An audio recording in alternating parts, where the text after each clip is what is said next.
Você já deve ter ouvido falar na Lei 10.639. Esta lei é uma lei muito importante, porque ela não só institui o Dia da Consciência Negra, como ela também coloca, a inclusão, da história e da cultura afro-brasileira nos currículos escolares.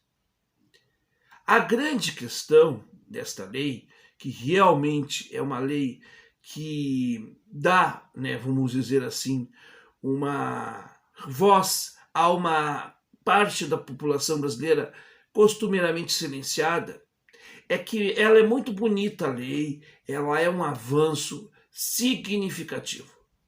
Só que o problema dela é a prática.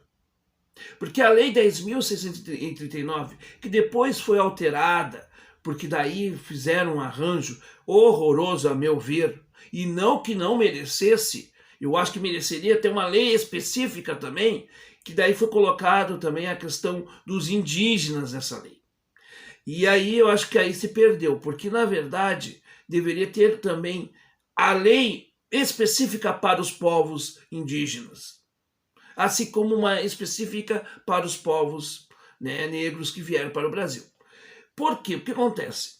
Teoricamente, se coloca, que as escolas estão falando sobre cultura negra, que as escolas, os currículos delas estão falando da história negra e da história indígena.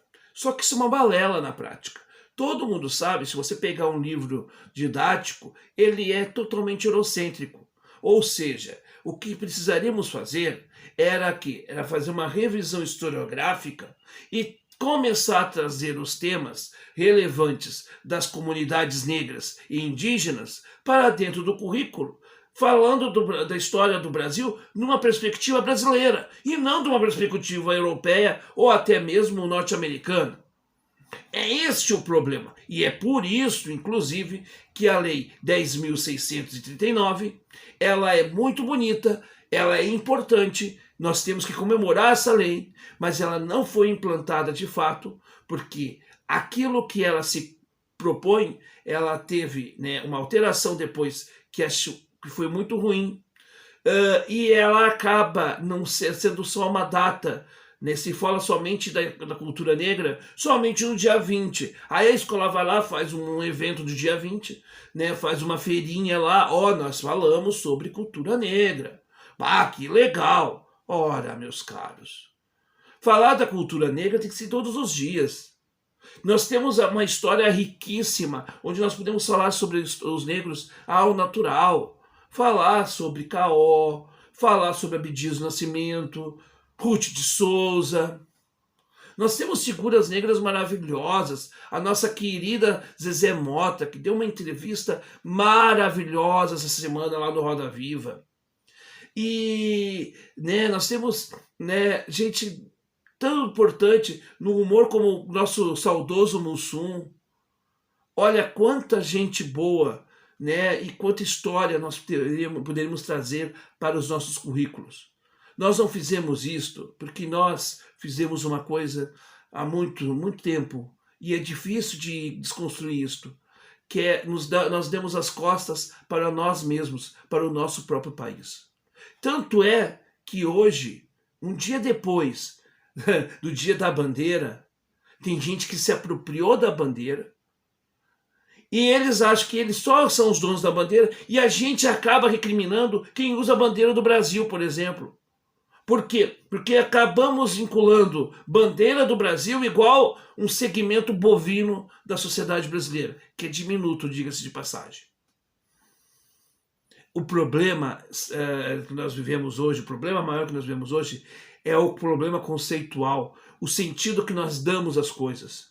A gente desvirtua as coisas. E a gente, ao desvirtuar as coisas, a gente torna-nos uma sociedade líquida, uma sociedade rasa, que confunde ser raso com simples. Não, ser simples não é ser raso. Ser simplista é ser raso, mas ser simples é buscar a origem das coisas, e nós não buscamos. E vejam bem, meus caros, no Dia da Consciência Negra, nós temos que comemorar essa data como resistência.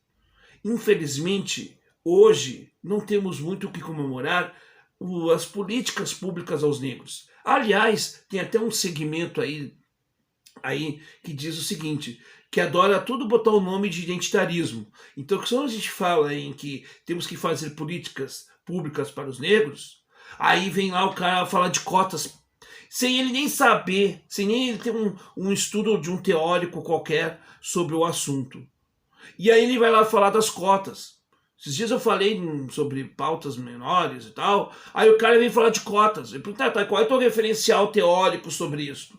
Nenhum, é só no achismo. E a gente está aí nesse chorume da internet, onde todo mundo dá opinião, mas ninguém tem compromisso, ou quase ninguém, vamos generalizar, tem muita gente boa aqui, mas a gente tem que filtrar, mas a gente tem um monte de gente que fala o que vem na cabeça, e um monte de gente que não tem nada nela, que se alimenta disto.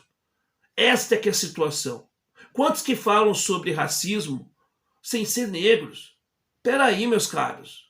Quantos falam de discriminação, qualquer discriminação? Posso falar de psicofobia, que é discriminação por pessoas que tiveram, né, ou passaram por problemas psíquicos? Eu posso falar sobre isso, porque eu sei o que é ser discriminado por eu ter tido depressão. Agora eu não posso falar e dizer para o outro como é que é ser renegado, né, ser discriminado por uma questão étnica, uma questão de cor, porque eu não sou negro. Isso tem que ser, sim, o negro que tem que falar sobre isso. Quando eu tento minimizar isso por uma outra situação minha, eu estou sendo canalha e eu estou sendo, né, uma via de acesso da opressão.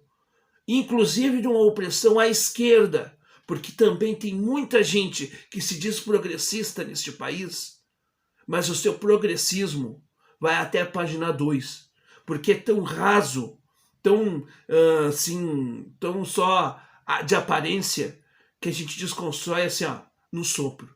Portanto, meus caros, no dia da consciência negra, num país que tem um presidente sem consciência, num país que tem uma Fundação Palmares tão importante, com um presidente que não vale nem nominá-lo, com um ministro da cultura, né, como este aí, nossa, um ministro da educação que nós temos que é uma vergonha, no momento que nós temos tanta falta de consciência, o dia da consciência negra teria que ser o dia de conciliação com as camadas mais pobres desse país e dizermos, vamos lutar por um Brasil melhor a partir da nossa conscientização, a partir da mudança das nossas mentalidades.